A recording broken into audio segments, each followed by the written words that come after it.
पक्ष रखा है। अब यहाँ प्रभु यीशु मसीह क्या बतला रहा है उस बात से कि प्रभु यीशु मसीह जैतून के पहाड़ पर है। अब वहाँ पहाड़ पर प्रभु यीशु मसीह क्यों जाते थे, हर एक कोई जानता है कि प्रभु यीशु मसीह प्रार्थना करने के लिए वहाँ जाते थे, परमेश्वर के साथ में घनिष्ठ संबंध प्रार्थना के द्वारा स्थापित करने के लिए जाते, और साथ ही साथ परमेश्वर की ओर से अनुग्रह और अभिषेक और सामर्थ को प्राप्त करके वहां से लोगों के बीच में जाते और सुसमाचार प्रचार करते। इस पहाड़ से निकल जाने के बाद प्रभु यीशु मसीह भवन की ओर आए हैं, वो उपदेश दे रहे हैं, संदेश जो है वो लेकर के आए हैं। और इस संदेश के बीच में जो है शास्त्री और फरीसी क्या कहते हैं, अब यहाँ पर ध्यान से सुनिएगा कि यहाँ परमेश्वर के वचन में बतलाया गया है कि ये शास्त्री और फरीसी एक बेविचारी स्त्री को लेकर के आए हैं और कहते हैं कि हे गुरु, ये स्त्री जो है ये बेविचार में पकड़ी गई है, यह स्त्री जो है बेविचार में पकड़ी गई है, और व्यवस्था में ये लिखा है, व्यवस्था की पुस्तक पास में नहीं है, बाइबल बंद है। यानी जैसा भी आपने कहा कि उन्होंने सारी बातों को यहाँ रखा है, यहाँ रखा है, जमावड़ा लोगों का है, भारी लोग खड़े हैं, ज्ञानी लोग खड़े हैं, प्रभु यीशु मसीह है, और प्रभु यीशु मसीह के पास में वो लोग आए हैं और कहते हैं कि ये स्त्री जो है वो व्यभिचार में पकड़ी गई है ना, और व्यवस्था में ये लिखा है, क्या लिखा है ना, ऐसी स्त्री जब पकड़ी जाए तो उस पर पत्थरवार किया जाए, ऐसी स्त्री जब व्यभिचार करते समय में पकड़ी जाए तो उस पर पत्थरवार किया जाए, ऐसा कानून कहता है, ये लिखा है, ये व्यवस्था है, और ये व्यवस्था स्वयं उस जीवित ईश्वर ने जो है वो ठहराई है। अब ये व्यवस्था कहती है, तू क्या कहता है, व्यवस्था ये कहती है, तू क्या कहता है। अब यहाँ सोचने वाली बात यह है कि इन्होंने उन बातों को कैसे पकड़ के रखा है, व्यवस्था को कैसे पकड़ के रखा है, कंठस्थ किया है। और इसीलिए मैं बार बार आप लोगों को भी उत्साहित करते हुए आग्रह करता हूँ कि वचनों को सुने, वचनों को सुने, कंठस्थ करे, क्योंकि हम अंत के दिनों में है। अंत के दिनों में ये वचन यदि हमारे पास में नहीं होगा, लेकिन यहाँ होगा, और यहाँ से वो दूर छीन नहीं पाएगा, यहाँ से वचनों को कोई छीन नहीं पाएगा। और इसलिए ज्यादा से ज्यादा हमें इन दिनों में क्या करना है, परमेश्वर के वचन पर ध्यान करना है। लेकिन इन बातों को सुनने के लिए विश्वास चाहिए, और वो विश्वास आएगा कहां से, जैसे रोमियो की किताब उसका 10 अध्याय 17 पद में हम लोग पाते हैं कि विश्वास सुनने से और सुनना परमेश्वर के वचन से आता है। विश्वास कहां से आएगा, जब एक सेवक प्रचार करेगा और ध्यान लगा करके आप सुनोगे, क्योंकि वो प्रचारक, वो पास्टर जो भी सुनाएगा वो परमेश्वर के कलाम से सुनाएगा। परमेश्वर के जीवन में जो अनुभव है, जो इस पृथ्वी के जीवन में लोगों के साथ में उसने साझा किए हैं, उस अनुभव को सेवक बांटता है। इसलिए ध्यान से होकर के सुनिए, और कि ये वचन जो है कान में रास्ते दिल में उतर दे। जैसे यहाँ उन दिनों में उस व्यवस्था को जो उन्होंने थाम करके रखा, दिल में बसा करके रखा, लेकिन उसके अंदर में भी एक कड़वाहट जो है उनके जीवन में दिखाई देती है, कड़वाहट जो है वो दिखाई देती है। इसलिए मैं आज आपको इस वचन के द्वारा से फिर से एक बार हिम्मत देते हुए उत्साहित करना चाहता हूँ कि जीवन जो पृथ्वी पर में प्रभु ने दिया है, इस जीवन में क्लेश होगा, संकट होगा ना, संकट होगा, लेकिन ऐसे संकटों के बीच में भी जो है परमेश्वर का उपाय उसके अभिषेक में होकर के वो व्यक्ति जो प्रार्थना में ठहरा है उसके जीवन में आएगा और प्रभु से संभालेगा, प्रभु उसे संभालेगा। यदि आप परमेश्वर में बने हुए हैं, शब्द में नहीं, जैसे यहाँ शास्त्री शब्दों में बने हैं। अब यहाँ शास्त्रियों ने ज्ञान तो रखा, धार्मिकता तो रखी, कानून को तो पढ़ा, व्यवस्था को तो पढ़ा, और ये सारी बातें कर लेने के बाद में क्या प्रभु ने उनको अधिकार दिया है, क्या प्रभु ने शास्त्री और फरीसियों को यह अधिकार दिया है कि ये स्त्री व्यभिचार में पकड़ी गई है और कानून कहता है कि इस पर पत्थरमार किया जाए, क्योंकि वो उस समय में उस तरह के कानून को चलाया करते। यह अधिकार न्याय का उस जीवित ईश्वर का है, ये अधिकार उस परमेश्वर का है, और परमेश्वर के अधिकार को इन व्यवस्थापकों ने, इन शास्त्री और फरीसियों ने जो है अच्छे से ध्यान करने के बाद में उस अधिकार को भी अपने हाथ में ले लिया, और उस अधिकार के चलते भी लोगों को गुमराह करने का भी प्रयास किया। और इसीलिए इस बात को कि वो कैसे गुमराह कर रहे हैं, यहाँ इस वचन में हम लोग पा रहे हैं। ये वचन जो 52 की आयत हम लोगों ने पढ़ी है, इस वचन के अंदर हम लोगों ने क्या पढ़ा है?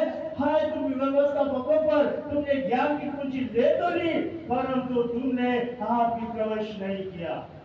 तुमने ज्ञान की कुंजी ले तो ली है, ज्ञान का भंडार तुम्हारे अंदर समा तो गया है ना, ये सारी बातों को प्राप्त तो कर लिया है, लेकिन वहां एक और महत्वपूर्ण बात प्रभु कहता है, परंतु तुमने आप ही प्रवेश नहीं किया।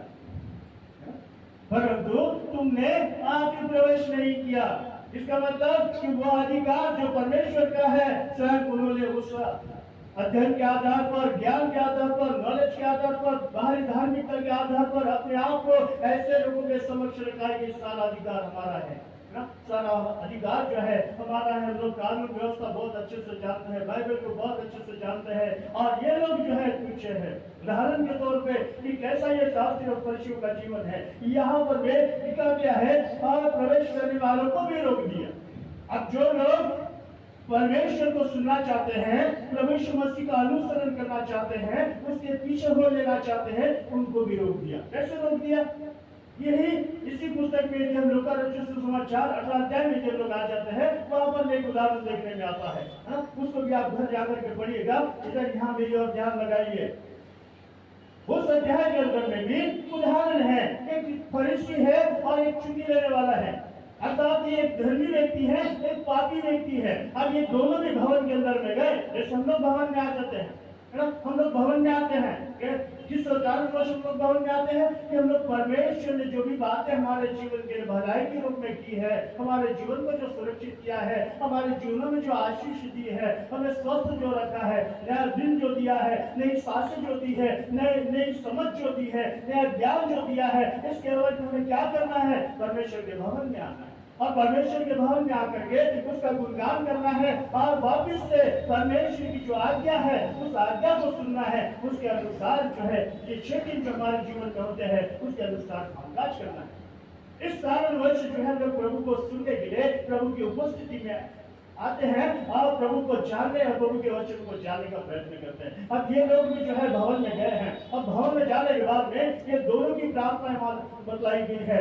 फरीसी जो है यहाँ पर वे प्रार्थना कर रहा है, किस प्रकार से प्रार्थना कर रहा है? फरीसी कहता है कि प्रभु मैं तो सप्ताह में 2 बार उपवास रखता हूँ, मैं दान दशमांश भी जो है नियमित रूप से देता हूँ, मैं सारे वो भलाई के काम भी करता हूँ, और मैं तो इस चुंगी लेने वाले पापी की तरह भी नहीं हूँ, मैं इस व्यक्ति की तरह भी नहीं हूँ जो कि पापी है, पाप में जिसका जीवन है इसकी तरह भी मैं नहीं हूँ। मैं तो धर्मी व्यक्ति हूँ, उपवास रखता हूँ, सप्ताह में 2 बार उपवास रखता हूँ, नियमित रूप से भवन जाता हूँ, सारी व्यवस्था का पालन करता हूँ, सारी बातें वो रख रहा है। अब यहाँ पर भी ये दूसरा व्यक्ति जो है, इस दूसरे व्यक्ति ने क्या किया है कि अपने मन में जो कुछ भी उसने समाये रखा है वहां उसकी जानकारी को विशेष महत्व दिया है।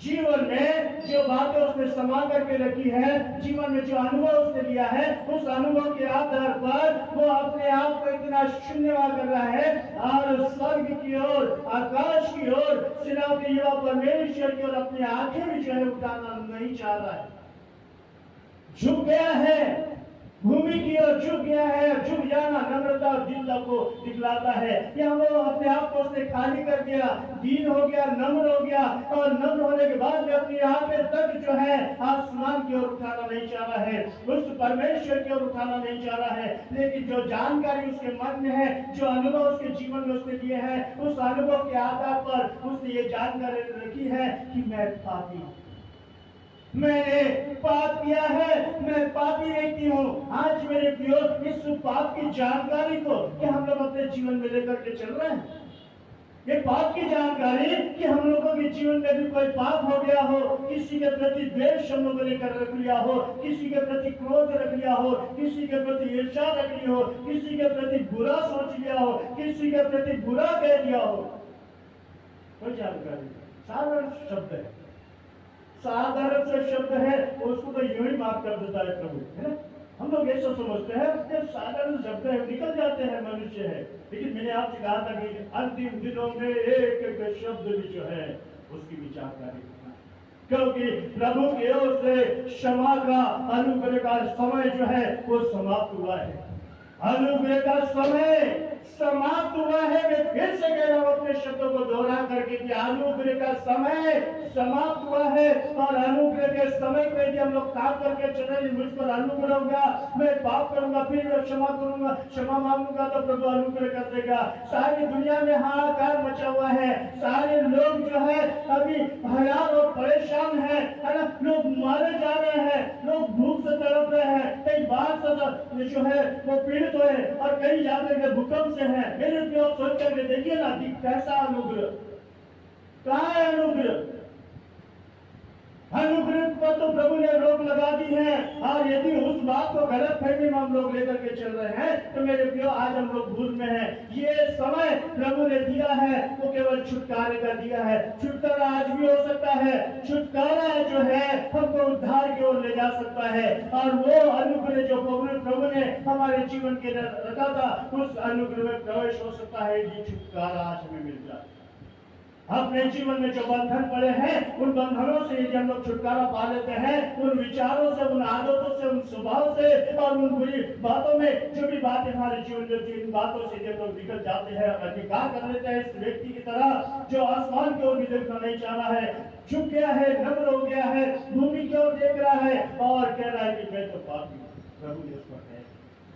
प्रभु ने उस पर दया की है। लेकिन ये शास्त्री और फरीसी जो बाहरी रूप से सारी बातों को जान करके व्यवस्था को लेकर के चलने वाले लोग, जो यहाँ पर में भी वो उसी बात को रख रहे हैं। प्रार्थना में भी प्रार्थना भी कर रहे हैं, लेकिन प्रार्थना के अंदर में भी क्या है? पूजा बात। प्रार्थना तो कर रहे हैं लेकिन प्रार्थना के अंदर में भी नकारात्मक बात जो है इसके जीवन में, मैं उसकी तरह भी नहीं हूँ, मैं उसकी तरह भी नहीं हूँ। अब यहाँ परमेश्वर का जीवित वचन क्या कहता है? लूका रचित सुसमाचार 17 अध्याय हम लोग पढ़ते हैं, 17 की 1 में हम लोग चले जाए तो वह क्या पाते हैं? ये हो नहीं सकता कि ठोकर ना लगे। यहाँ मेरी ओर ध्यान दीजिएगा, यहाँ परमेश्वर का वचन क्या कहता है? ये हो नहीं सकता, ये हो नहीं सकता कि ठोकर ना लगे। लेकिन हाय उस मनुष्य पर, हाय उस मनुष्य पर, हाय उस व्यक्ति पर जिसके कारण ठोकर लगती है, जिसके कारण ठोकर लगती है। आज यहाँ पर मैं तय करके विचार करें, क्या कभी मेरे जीवन के द्वारा से किसी को ठेस पहुंची है, किसी को ठोकर लगी है?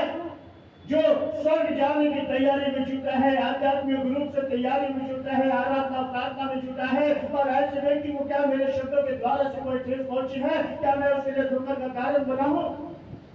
क्या मैं ऐसे व्यक्ति के लिए ठोकर का कारण बना हूं जो आध्यात्मिक रूप से परमेश्वर की तैयारी में सकारात्मक रूप से, चाहे चर्च के भीतर के कार्य हो, चाहे चर्च के बाहर के कार्य हो, चर्च को लेकर के जिम्मेदारी के साथ में भी जो भी व्यक्ति इस जिम्मेदारी को उठाता है, यदि उस व्यक्ति के ऊपर में कुछ इस तरह की बात यदि आ जाती है तो यहाँ विचार करें कि क्या मैं ठोकर का कारण हूँ? प्रभु कहता है उस मनुष्य पर, हाय उस मनुष्य पर जिसके कारण ठोकरें लगती है। उसके लिए क्या उचित है?